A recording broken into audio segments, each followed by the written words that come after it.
What's up, Headliner Nation? Welcome back to the Fantasy Headliners. Kyle here to bring you some sultry Week 11 waiver wire targets. Whether you're getting ready to place some fab bids or put in some waiver wire acquisitions, we got to get some guys out there that you could potentially be adding to help your lineup through this week. We've got another 4 teams on a bye this week.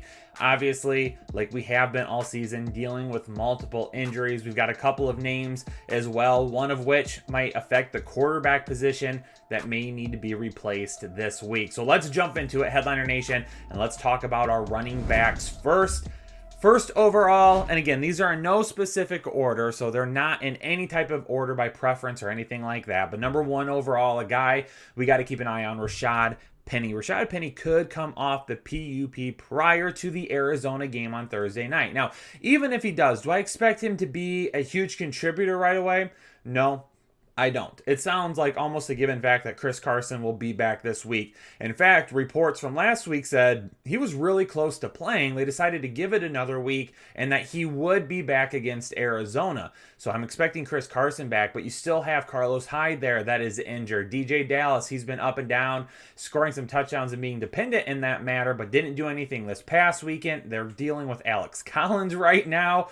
So if you can get a guy like Rashad Penny back, he could end up having some fantasy relevance down the stretch. And with these type of guys, you have to move sooner rather than later. And even though not Alex Collins, but even though Chris Carson has never relinquished his role to Rashad Penny, last season when Penny was healthy, we saw more of a split there with Penny getting more and more work. Obviously goes down with that injury, getting ready to come back. They may want to keep Chris Carson healthy down the stretch. And if they do that, Rashad Penny could end up being a big contributor to your fantasy team if they're trying to split this workload more evenly going forward. Is he going to win you a fantasy championship? Probably not. But for the way that a lot of rosters have looked this season, he could end up being a guy down the stretch that you could add and get a few points from, especially in PPR leagues.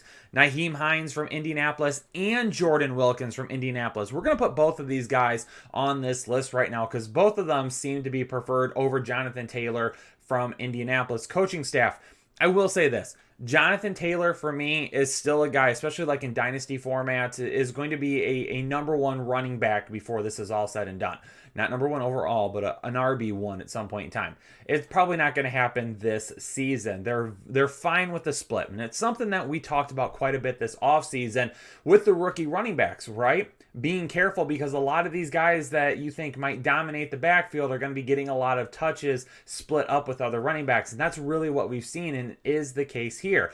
Personally, I believe Jonathan Taylor is hurt in some way, shape, or form. I don't know exactly how. I think he's dealing with some injuries. I think he slowed down a little bit. And given the type of workload he had while he was at Wisconsin, Indianapolis might be, just best suited saying right now, hey, let's just split these touches up. Let's keep him healthy. He's going to have to take a huge role next year. Let's let him do that. So both Hines and Wilkins could be guys that we look forward to, especially going up against Green Bay this coming week.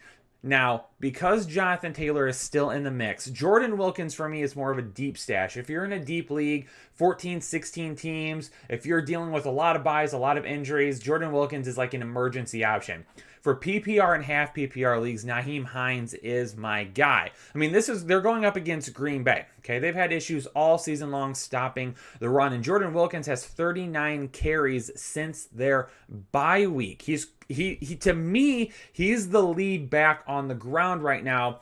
Then you're mixing in Hines in certain situations, and then Taylor's getting some goal line opportunities, short yardage opportunities, and things of that nature. So half PPR leagues, Hines is fine to pick up and start if you're feeling saucy against Green Bay. I think it could end up being a good start for you this week. For Wilkins, on the other hand, might not have a ton of volume. You're hoping for some efficiency. That's where it becomes a little bit more risky with Wilkins. J.D. McKissick at 40% owned. The dude over the last 2 games has 29 targets. Get the bleep button, ladies and gentlemen, because there's a certain word I'd like to say right now to show my reaction to that. 29 targets for J.D. McKissick over the last 2 games. That is insane. If you're in a PPR league, you can play JD McKissic in your flex role. Absolutely 100%. There's no issues with that. And quite honestly, his floor is super safe right now. So if you need help with the running back position and you have JD McKissic on your waiver wire, go pick him up and plan on playing him against Cincinnati. Alex check down Smith is going to be looking his way quite a bit. Salvin Ahmed going up against Denver, 0.1% owned. Now, Ahmed, it's either or. I apologize if I'm messing that up. We all know that I'm not the best when it comes to names. However, this is a guy that's been brought up before. Our very own Chris Chouse has actually brought this name up in the past on our exclusive podcast, Straight Chubb, over on Patreon. Last week, goes for 85 yards on 21 carries and a touchdown against the Chargers. Gets Denver this week. Miami released Jordan Howard. Prior to me recording this, Jordan Howard was released, okay? Gaskin is going to be back at some point in time. But as of right now, if he's not back, then this is the guy to go with moving forward. And the offense hasn't looked that bad under Tua, spreading it around quite a bit. Very balanced attack. Could see the same numbers from him going forward. Kalen Ballage, again, it's 2020 and we're talking about Kalen Ballage. And he had a very brief stint with the New York Jets. And by brief, I mean barely at all, because the trade fell through because of injury concerns. Apparently didn't pass a physical. Whatever it may be, Adam Gase tried to trade for Kalen Ballage. Imagine being Adam Gase in 2020 or ever. 5.1% owned. He's still the lead back right now. Eckler could be a week or two away. Until Austin Eckler comes back, Kalen Ballage is a guy. It stinks to start him. It leaves a weird taste in your mouth. It's like drinking some 4-day-old milk. Like, you get ready to take a drink and you don't know until you're like 2 gulps in because you take really big drinks and you're like, oh, that's what it feels like starting Kalen Ballage. Wayne Gallman, 38.2% owned. He is going to be in a bye, which could cause some people to actually drop him, because going into the bye, a lot of people could be saying, I need another roster spot. I need to pick someone up. I can't have Wayne Gallman on my bench doing absolutely nothing right now. So you could grab Wayne Gallman this week because that ownership percentage could be down. If nothing else, he's been scoring touchdowns. Okay? He's good for a touchdown a game, it seems like. So, if you're desperate, if you need help, Wayne Gallman, put him in your lineup, get a touchdown. Hey, there could be worse options, right? Damian Harris at 28.6% owned, going up against Houston. This ownership percentage has been crazy that more people have not been investing in Damian Harris. I believe part of it is because people are worried about when Sony Michel comes back. You still have Rex Burkhead, James White, and overall, the consensus has always been with the running back position in New England, we're worried about it, right? We're worried about the running back position because Belichick can do anything any given week. He can make one guy the lead back another week, make another guy the lead back, have targets go one way, whatever it may be. But the consistent thing about the New England Patriots over the last few weeks has been Damian Harris's workload. He's averaging over 5 yards a carry in a majority of his games so far over the past several weeks, and he gets Houston now. I'm going to go with Damian Harris. I'm not worried about Sony Michel right now at all. I think they're going to continue to ride the hot hand, and that hot hand is going to be with Damian Harris. All right, we're moving on to wide receivers. Now, number 1 on the list, Michael Pittman from Indianapolis, 1% owned, going up against the Green Bay Packers. Over the last couple of weeks, he has 15 targets. He did have 100 yards against Tennessee last week. And, of course, going up against Green Bay, what are you going to have to do? You're going to have to throw it a little bit. You're going to have to keep up with Green Bay. And there are issues at the cornerback position right now for Green Bay. I expect at least Jair Alexander will be back. Okay, he went through the concussion protocol, did not clear in time for this past weekend. Also, Kevin King dealing with an injury. I expect at least one of the two to be back. But if for some reason neither of them can get cleared for this weekend's matchup, Michael Pittman becomes a guy that you're probably going to be starting if you're dealing with needing to fill like a wide receiver 3 spot, maybe a flex position. I'm not expecting a huge game, but again, against those backup cornerbacks, 100% could be a good play for him this week. Allen Lazard and Marquez Valdes-Scantling. Going to put both of these guys on here because Lazard still may not be back this week. He was really close this past week, ended up practicing, not practicing, kind of went back and forth a little bit, didn't end up getting cleared in time for the game, or they didn't end up wanting to play him in the game this week. Lazard is up to 32% owned, but MVS down to 6.6. Now, I can't remember a player over the last 3 years that has been more tantalizing or titillating, whatever word you want to use, than MVS, because the dude has some big games and we go run and grab him off the waiver wire hoping that, hey, this guy becomes the number 2 target, and then just it's not a consistent performance from him week in and week out. So will he be back next week? Like Allen Lazard, will he be back next week? MVS has been the number 2 the last couple of weeks, but when Lazard comes back, I'm going to say it probably goes to Lazard. At that point, MVS becomes more boom or bust. So you can, if you already own Allen Lazard, hold on to him. If both of these guys are available, I'm going Allen Lazard first. If Lazard is already owned and MVS is there, I would say take a shot at MVS going up against Indianapolis. And if Lazard doesn't end up playing, you can have a boom or bust type of play there. A guy that, yes, we're hoping for big plays from him, but he's been able to hit those the last couple of weeks. Could add another one against Indianapolis. Sterling Shepard on the bye, 38% owned. Darius Slayton did bounce back this weekend, which was good to see him play a lot better than what he has over the last couple of weeks. But the ability for the Giants to utilize Shepard all over the field makes him more valuable to me the rest of the season, because Slayton more than likely will pull cornerback 1 coverage in every game the rest of the year. For Shepard, though, he has the ability to play on the outside or play in the slot. So they could go back and forth with him a little bit and get him away from that type of coverage. And since Shepard has come back, with the exception of this past week, he's been the most targeted wide receiver. If you take the last few weeks into account, he is the most targeted wide receiver. Slayton did end up playing better than him this past weekend, but if you take a look at the last several weeks combined, Sterling Shepard has been the guy over that time frame, and I expect that to probably be the consistent performer the rest of the season. Jalen Reagor at number 5 here this week for Philadelphia, 13% owned still. What are you doing? Headliner Nation, if you don't own Jalen Reagor, what are you doing? Go get him. Going up against Cleveland this week, he's the number 1, all right? I don't want to be this guy, but Travis Fulgham, supporters, where are you? Okay? Y'all bashed me last week for listing him as a sit. Okay? Just saying. Jalen Reagor's the number 1 there. It is not Travis Fulgham.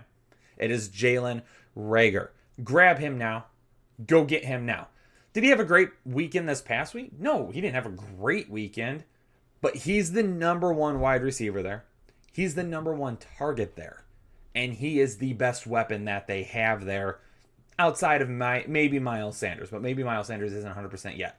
Jalen Reagor needs to be on your team right now, ladies and gentlemen. If you don't own him, head to your waiver wire right when this video is done. Put in a claim. He needs to be on your team. Keelan Cole for Jacksonville, 16% owned. They do get Pittsburgh this coming week, and Pittsburgh gives up some big plays. And that's where Cole could end up finding, some of that fantasy value in week 11. Get that big play against Pittsburgh. Since Jack Luton has taken over, it's been a little bit of a mix of everything. Conley and Chark a couple of weeks ago. Chark last week, but Keelan Cole then on top of it. So it could bounce around a little bit. But again, Keelan Cole really is kind of that big play guy for them outside of Chark. He is the guy that, again, going up against a Pittsburgh team that can give up some big plays, some 40-plus yard plays, Keelan Cole could be an emergency play or a play in deeper leagues for you this week. Jakeem Grant from Miami, 0.3% owned. I brought his name up over the offseason. Some people on Twitter, decided to laugh a little bit. But I said, hey, Jakeem Grant is a weapon that they could use at wide receiver. And I think at some point they're going to try to get him there. Preston Williams goes on the IR. Jakeem Grant gets a chance to play a little bit. Anyone can emerge right now with Tua, okay? It's kind of a clean slate with Tua under center. He's going to find a weapon that he's really feeling comfortable with. Jakeem Grant is a guy that doesn't run with the ones, but he would have been running with the twos and Tua during his time as the backup. There might be a little bit of a connection there with Jakeem Grant and Tua. Keep an eye on it over the next couple of weeks. Olamide Zaccheaus. I still don't think I'm pronouncing it correctly. Again, I'm not the best with names, but I don't get paid to pronounce names. 0.1% owned, going up against New Orleans. How's Calvin Ridley doing? That's going to be the question. Calvin Ridley, as of this recording, is not a participant in practice. On Monday, they said he did do a couple of warm-up drills. He is there and present, He is not actually practicing. Keep that in mind. Jacoby Myers, 22% owned going up against Houston in Week 11. He got another 7 targets on Sunday Night Football. He's the clear number 1 wide receiver right now with Cam Newton, and Cam Newton's looking his way quite a bit. Sticking with some of those ball catchers, let's move over to tight ends, the football kind, and talk about only 2 this week. Only 2. This position's a wasteland. Why is that? Because so far here in Week 10, only 3 tight ends have scored 10 or more points in half PPR formats. And 2 of them are from the same team, Cameron Brate, Rob Gronkowski. The other one is Hunter Henry. The week that I set Hunter Henry, flip the desk, okay? I'm going to be like that Key and Peele skit, son of a, and whoosh. If you haven't seen Key and Peele, then never mind. But anyway, Logan Thomas from Washington, under 6% owned right now, going up against Cincinnati, second most fantasy points allowed to opposing tight ends. Didn't do anything this past week, obviously, or didn't give up anything this past week to Eric Ebron. But Logan Thomas, again, this is going to be a good matchup for him. He has at least 4 targets in every single game this year, and he has 6 targets in each of his last 2. Still a guy they're taking a look at a little bit. So if you need help at tight end this week, Logan Thomas on waivers is probably the number 1 guy that I'm taking a shot at. Jordan Reed is there as well, probably less owned. 6 targets last week. He is going into, he is on a bye, but that's okay, because the position sucks.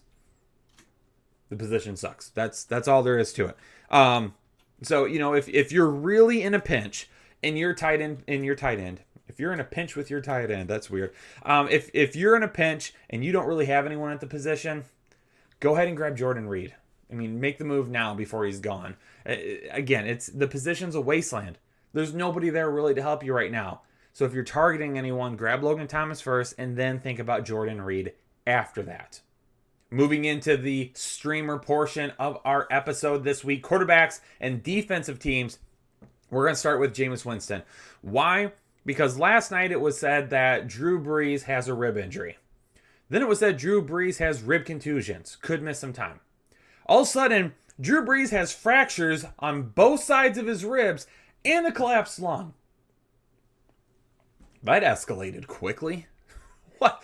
Holy crap. I don't think anybody really expected Adam Schefter to tweet that a little bit ago. Jameis Winston right now is the guy that you pick up because he gets Atlanta this week.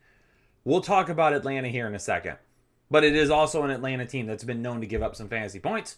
Jameis Winston's been known to put up some fantasy points. So do you trust him? Depending on your league format, you might not have any other option. And Jameis Winston is going to be a must-add for some of you this week, especially 2QB, Superflex type leagues. For those of you that own Breeze, maybe just try to, instead of spending all your fab or giving up a number 1 claim on Jameis Winston, maybe try to just stream the rest of the season, see what happens with getting Drew Brees back. There's still no official word on when he would be back.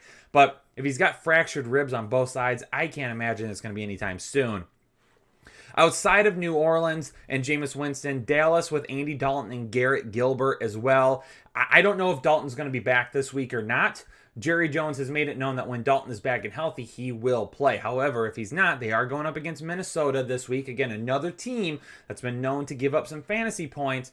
Dalton or Gilbert could be pretty decent plays going up against Minnesota, considering Dallas is coming out of the bye. So they've had this extra week to kind of prepare for this game. Could lead to good things for them. And then Baker Mayfield for Cleveland going up against Philadelphia. Yeah, he hasn't been great. He had a 5 touchdown performance a couple weeks ago. He's thrown a few too many interceptions. He started the year really well on the interception front. Wasn't making a whole lot of mistakes. Yeah, the accuracy was still a little bit off, but wasn't giving up the picks that he was last year. He's given up a few more here over the last couple of weeks, but still, he's doing enough right now that I don't necessarily think he's going to lose a fantasy week for you. And when you go up against Philadelphia, you definitely have the opportunity to put up a little bit more points than normal. Hopefully the weather is a lot better for Baker Mayfield. His last 2 starts, the weather has been atrocious, but going up against Philadelphia this week, again, maybe enough not to lose your week and not win your week, but just enough to help you skate by if you're looking for a quarterback. And then for our defensive special team streamers, I mentioned it a second ago, the Falcons, okay? This is risky. This is if you're feeling saucy, ladies and gentlemen, okay? And I did a saucy pick at defense a couple weeks ago. I think it was with Miami, and it ended up working out. Oh, okay. So we're going to go with it again here against Atlanta. Jameis Winston, like I said, he's been known to put up some fantasy points, right? He's also been known to throw a lot of interceptions. And this is a Jameis Winston that threw interceptions basically every single game last season. Definitely like on the first drive. I think at one point he had thrown an interception on the first drive in like 4 or 5 games or something like that. But with Jameis Winston, he's going to throw a lot of interceptions. And this is a Jameis Winston that hasn't really played since last season. Okay, so he's going to be coming off the bench. Okay, he's not like, this isn't going to be like he's been playing for the last couple of weeks or anything. Okay, this is Jameis Winston trying to get back into the swing of things against Atlanta, a team that's been pretty good over the last couple of weeks. Since the firing of Dan Quinn, they played a lot better. Okay, they're going to have, I mean, it's going to be a back and forth type game. There's going to be a lot of throwing. But if Jameis Winston throws 2, 3, heck, maybe even 4 picks, that might be more than enough to make up for the points that they would give up and maybe give you a little extra on top of it, okay? So, again, if you're feeling saucy, if not, the Chargers going up against the Jets are going to be your next best bet. In fact, they'll probably be your best bet in terms of safety. If anybody plays the Jets, they're pretty good to put in your lineup because the chances are they're not going to give up a whole lot of points. Well, there you have it, Headliner Nation. My weekly waiver wire video. Some targets for you to take a look at this week. Do me a favor in the comments below. Let me know if you're taking a look at any players and you want some advice on it. I'll get to as many as I possibly can. Also, hit that like button. And if you're new here to the Fantasy Headliners, hit that subscribe button. Become a part of Headliner Nation, over 112,000 strong now. Thank you, Headliner Nation. Appreciate all of your support this season. I'll check you all later. Stay safe, stay healthy. I'll catch you on the next episode of the Fantasy Headliners.